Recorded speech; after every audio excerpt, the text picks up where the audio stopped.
right now. This is where champions are made. Right now, when it hurts, when you want to sink. Come on, 5 more seconds. Keep pushing. Almost done.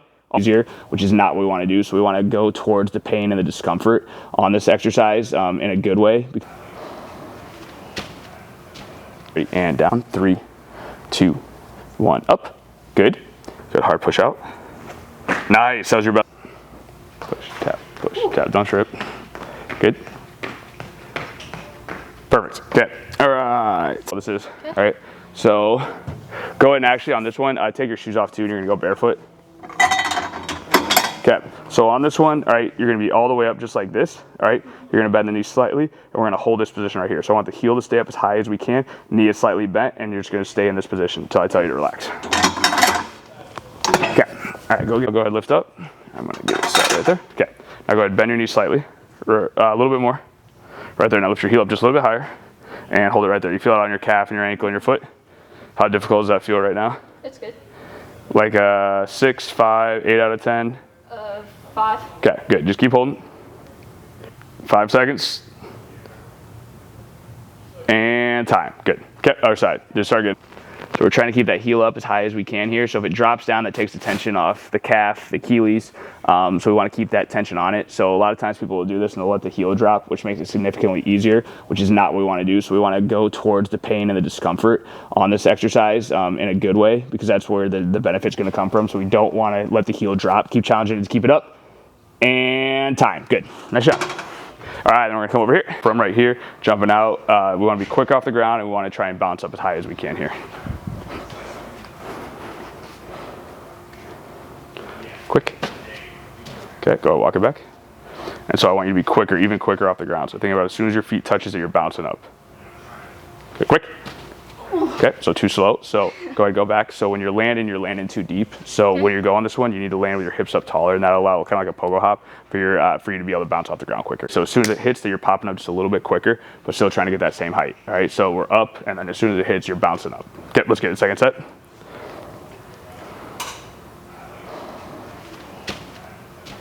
Not bad. Even more, even more, even more. Quicker and harder. Good. Pop. Better. I do the same thing and just try and be like 1/10 of a second faster off the ground. Quick. Okay. Hands and hips. Okay, when you're ready, let's see how high as you can.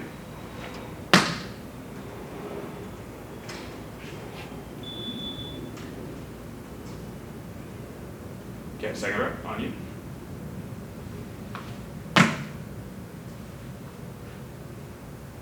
All right, so the reps we had right there, so you can see 30.8, 25.7, 29.3. So that first one, if you can see, that's where your graph's at right now for your jump. So that 30.8.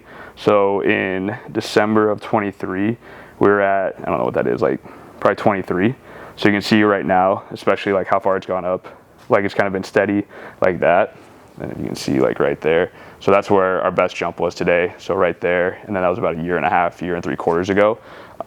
Our peak power, so your best one today was your first one, 47. So that's where your power was at when we started, kind of, and how it's kind of gone up, and especially like the last couple months, it looks like it's really kind of peaked up right there. So if you can see right there, that's our peak power graph.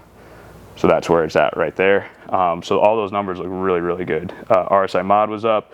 So yeah, so like all the numbers looked good. So that's what we want. Good, awesome job. Consecutive, so jump, stick, reset, and then go again. Good, stick, good. 2, good, hard push out. Nice, that was your best one. 2 more just like that. Good. Good, go ahead and walk it back. So when you're like going on this one, we want to be set up so that when I explode, all right, do you see how like this leg, all right, I'm really trying to drive and then push out. And then when I land, all right, imagine like I'm trying to land, kind of like the landing isn't super important, but we want to try and have both feet touch at the same time if we can. Okay, and we have 4 with each leg in front. You want me to do like all one leg? Yeah, do all one leg and then we'll walk it back. Okay. You're right. I think I'll try to get a little bit more height. Good. Harder push out. There. That was your best one. 1 more just like that. Good. Go walk it back. Okay. You're ready. Follow chest. Okay, go walk it back. You can even really hear the medicine ball. you're kind of like, right now, you're kind of like trying to hit it. So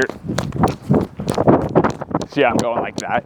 So think about it just kind of being there as like a reference of like right here and getting to this position. So you're just kind of twisting a little bit, and it's kind of like hitting side to side. Think about just staying here and almost just doing like we do the A run. Does that make sense? Okay, we got one more set here.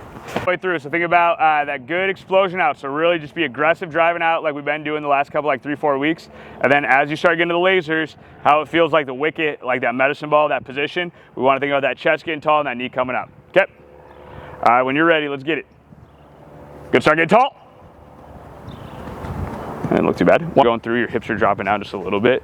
Think about your hips staying tall, so as soon as you hit the ground, kind of like the pogo hop, that we're hitting and we're bouncing up, and that our hips aren't kind of sinking down, all right? So we want to think about getting to here, pop, and then as soon as we hit the ground, that we're springing off. Okay. And you got a minute here. Okay. I coach people all over the world. I coach people online. I coach people in person. I have a ton of data points behind what I'm talking about right now. One of the biggest issues that people have is they just rush through all their reps, right? So like right now, we just ran, this is about a 25-yard sprint. So we're gonna have, like I literally have, I didn't have it turned on, but I have my stopwatch on right now. So the time is getting measured. The time is getting measured in terms of like our rest periods. So one of the common issues I'll see people have is they'll sprint, and then they'll come back and then they'll sprint again in 30 seconds for like a longer sprint. And then most of the time they're not getting time because they're doing it at home or wherever. But if I was doing this on time, like the times would be significantly worse because you need a certain amount of time for your the biochemical process in your body to be able to rejuvenate in a sense, to be able to put out the type of outputs that you need that are close to your best. So like if you're only giving yourself 30 seconds of rest on a 25-yard sprint, you're not having enough time. So you're doing conditioning, you're not actually doing speed work.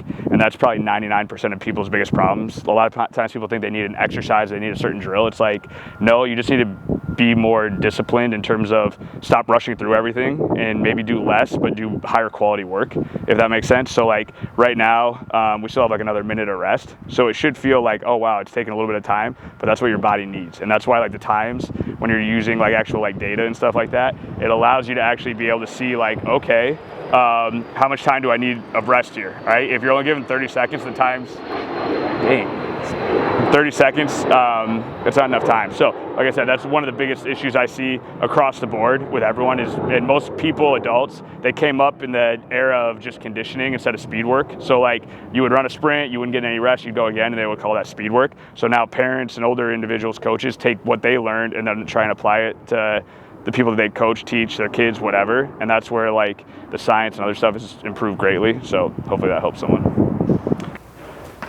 Good. Okay, walk it back. So it was a good first step, and now just think about, good.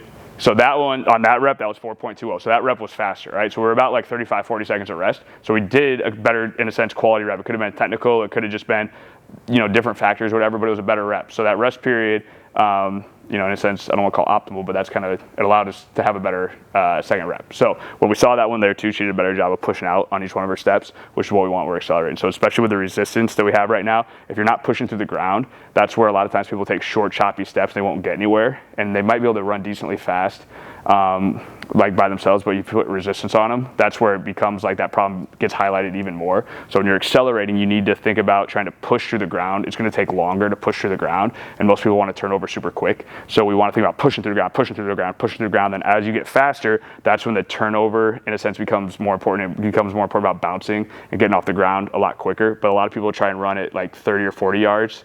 Like they do it like the start, which is not what you want. You won't be able to gain the speed that you need when you're accelerating to do that. So when we're going here, the big focus point that I want us to have is really just pushing through the ground. She's doing a good job, and this is one where before we weren't getting the separation. So her first step before used to be just like super low to the ground. There's no space to hit right here. Now she's getting a much better job of getting good knee lift, right, and letting the hip come through. So now we can attack and strike down and create more force to be able to accelerate faster the way that we want to, all right? So, okay. 4.20 is our goal here, right? Think about hard push to the ground, good explosion out of this first step. Push!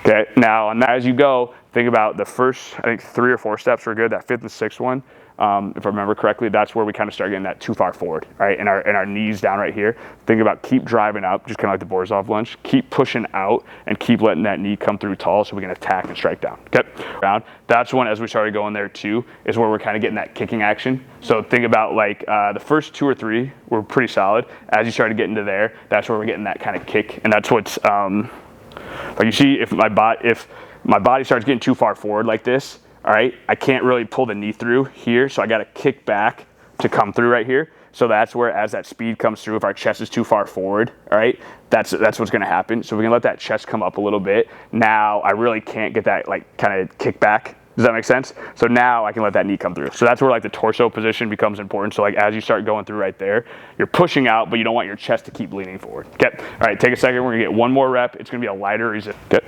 And then think about when you land, your foot being out here just a little bit more. Okay. Sorry.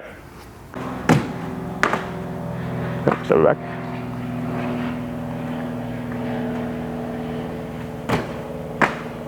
That's right.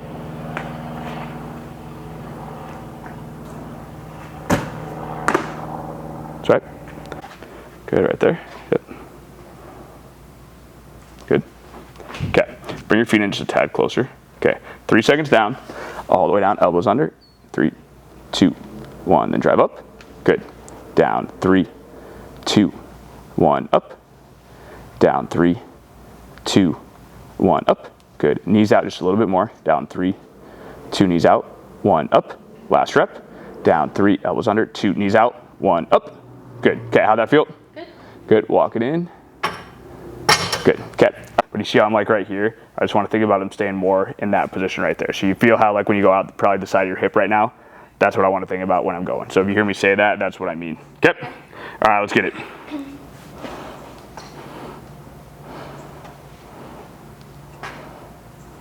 Okay. Okay, feet in just a little closer. Right there. Okay. All right, ready. And down. 3, 2, 1. Up. Good. Heel down. Down. 3. Knees out. 2, 1. Up. Good.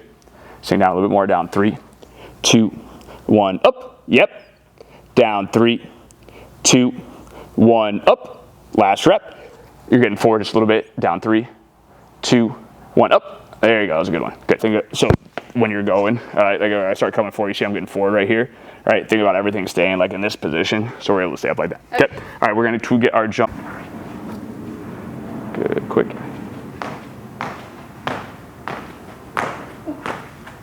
Good. Go. Okay, so you probably didn't see that, which makes this part not as, okay, it is what it is.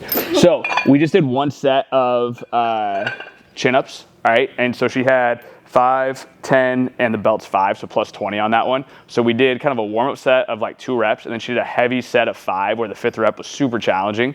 On that one, we got 5 hard reps, and that's all we're doing. So we basically did a warm-up set, but if you have like one top maximal set like that, sometimes that's all you need to for like strength improvements, if that makes sense. But that set's got to be pretty challenging and pretty tough, and especially when you're younger too, you don't need to have a ton of volume as long as the quality and the outputs are super, super high. So like that was a really good example right there, like where we got basically a 5 rep max for a weighted chin up, and that's really realistically, we're gonna get dips in here real quick, but that's all we're gonna do upper body wise, and so that's good for today. With that. Yep. All right, good job. All right, let's find how we're doing the full range dips. Super, super difficult. So a lot of people, 99% of people just cheat and don't do dips correctly, in my opinion. So like when we're looking for a full range of motion dips, like the thumb, you want it to get it basically in the crease of the armpit right here. So a lot of times people will do their dips. So like I'll just step off for a second.